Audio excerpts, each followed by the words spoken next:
Good day mga kahabis. So nag-prepare na nga ako ng breeding cage ng mga danyo natin and nag-select na rin ako ng mga leopard kasi ihiwalay natin yung leopard na strain sa zebra.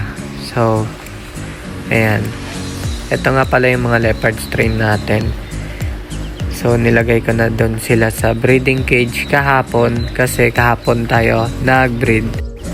And mga kahabi, pag nag-breed pala tayo ng danyo, nag-i-start tayo ng 5 PM until kinabukasan na yan ng umaga.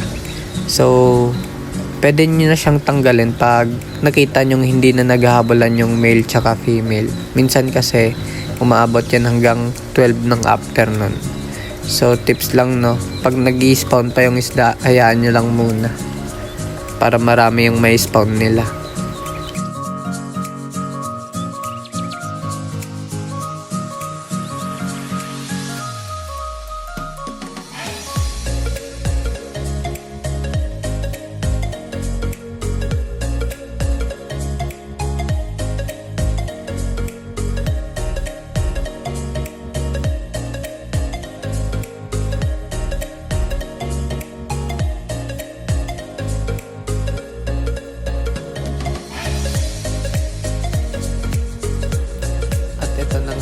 Dami yung strain natin ng mga zebra mga kahabi.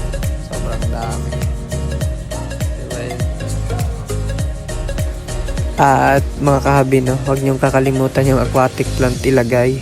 Pero i-make sure nyo din na walang egg snail yan or snail kasi yung in-spawn ng danyos nyo, kakainin yan ng snail. Bilis lang nilang kainin yan kapag napisa yung itlog. So, wag niyong gagawin yun. Double check nyo lagi kapag yung aquatic plant nyo may snail or egg snail. Pag meron, wag nyo na ilagay kasi masasayang lang yung pag-breed nyo.